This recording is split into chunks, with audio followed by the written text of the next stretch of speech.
बिस्मिल्लाहिर्रहमानिर्रहीम। मैं इस वक्त बगदाद की ज़ियारत के सफ़र में हूँ और रात के इस पहर में बगदाद में जो है वो साहिबुल अम्र सल्लल्लाहु व सलाम अलैहि के पहले नायब जनाब उस्मान बिन सईद अमरी के मरकज़ पर हाज़िर होने का शरफ़ हमें हासिल हो रहा है। इस वक्त जो है वो ये मरकज़ एक बाज़ार में वाक़ है। बाज़ार मुकम्मल बंद है, मरकज़ भी बंद था, लेकिन हमारे यहाँ आने पर जो है वो इस मरकज़ को खोला गया है और यकीनन ये सारे मामलात भी बग़ैर इज़्न साहिबुल अम्र के नहीं हो सकते। आइए आपको ज़ियारत कराते हैं। जनाब उस्मान बिन सईद अमरी इमाम के पहले नायब हैं और नायब का मर्तबा जो है वो इमाम के बिल्कुल सफ़ीर के बराबर है कि इमाम इतना एतमाद करे किसी पर कि उसका पहुंचाया हुआ एक एक लफ्ज़ और एक एक पैगाम जो है वो इमाम की ज़ात से मंसूब होता है। इसलिए उसके लिए ज़रूरी है कि किसी ऐसे शख्स का इंतखाब किया जाए कि जिसमें कोई नक़्स मौजूद ना हो और इमाम की तरफ से मुकम्मल एतमाद पाया जाता हो।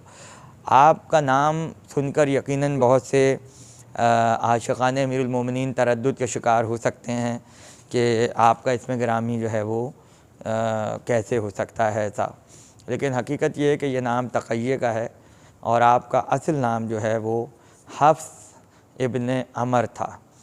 लेकिन चूँकि ग़ैबत का ज़माना था और तक़य्ये का दौर था, बनी अब्बास की हुकूमत थी, तो आपने अपना निज़ाम जारी रखने के लिए और इमाम के काम को बेहतर तरीके से अंजाम देने के लिए जो है वो अपने नाम को तक़य्ये के तौर पे इस्तेमाल किया, ताकि किसी को भी आपके नाम पर नाम की वजह से या काम की वजह से शियत का जो है वो शक न होने पाए। दूसरी बात यह है कि आपका ताल्लुक़ कबीला बनी असद से था और इसी निस्बत से आपको असदी भी कहा गया है। और चूँकि आप पहले सामर्रा में रहते थे तो अस्करी भी आपको इस निस्बत से कहा गया है और सम्मान के लक़ब से भी आपको मारूफ़ किया गया है, क्योंकि आपकी वालिदा के आबा व अजदाद में अमर नामी एक शख्सियत गुज़री है, तो उसी निस्बत से आप अमरी कहलाते थे। दूसरी बात यह कि आपको ज़य्यात भी कहा जाता था, चूँकि आप जैतून और रोग़न बेचा करते थे बाज़ार में, इस वजह से जो है वो ज़य्यात कहलाते थे। और आपने ये पेशा भी इसलिए इख्तियार किया था कि किसी को आपके काम पे शक न होने पाए कि आप इमाम ज़माना के वकील हैं या उनके नायब हैं। और जब भी कोई किसी का सवाल होता था या हदिया होता था तो आप जैतून के डब्बों में या रोग़न के डब्बों में वो जमा करके इमाम की खिदमत में भेजा करते थे, ताकि किसी को शक ना होने पाए। तो तकरीबन 5 बरस आपने इमाम की नियाबत में गुजारे हैं। 260 हिजरी में जो है आपने इस नियाबत को संभाला जब इमाम हसन अस्करी की शहादत हुई और आप इमाम ज़माना की ग़ैबत सुग़रा का आगाज़ हुआ। तो 260 हिजरी से नियाबत का मनसब आपने संभाला और 265 हिजरी में आप इस दुनिया से रुखसत हो गए। लिहाजा 5 बरस की उम्र में आपने मनसब को संभाला है। और दूसरी बात ये कि जब आप 11 बरस के थे तो इमाम तक़ी जवाद के घर में आप खादिम थे और आपने बचपन से इमाम की खिदमत की थी। और जब बड़े हुए तो इमाम अली नक़ी सल्लल्लाहु अलैहि ने आपको मोतमद और सिक़ा तरीन लोगों में से करार दिया। और जब इमाम हसन अस्करी की खिदमत में यमन से कुछ लोग हाज़िर हुए तो आपने ये कहा कि मैं अपने वकील से तुम्हें मिलवाता हूँ, और आपने उस्मान इब्न सईद से उनकी मुलाकात करवाई और उसके बाद ये कहा कि गवाह रहना कि ये मेरा वकील है और इसके बाद इसका बेटा मोहम्मद जो है वो भी मेरे मेहदी का वकील होगा।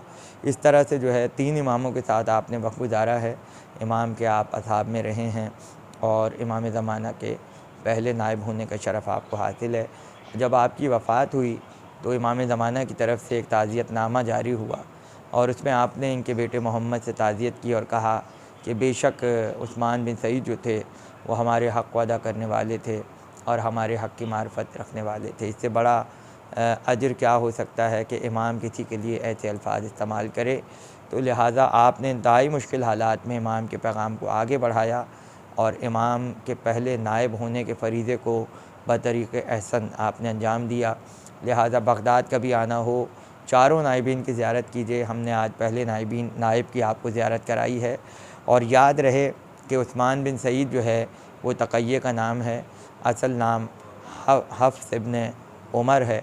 और कभी मौका हो तो ज़रूर आइए, और अगर ना आ सकें तो हमें कम से कम दुआ खैर में ज़रूर याद रखें। बहुत शुक्रिया।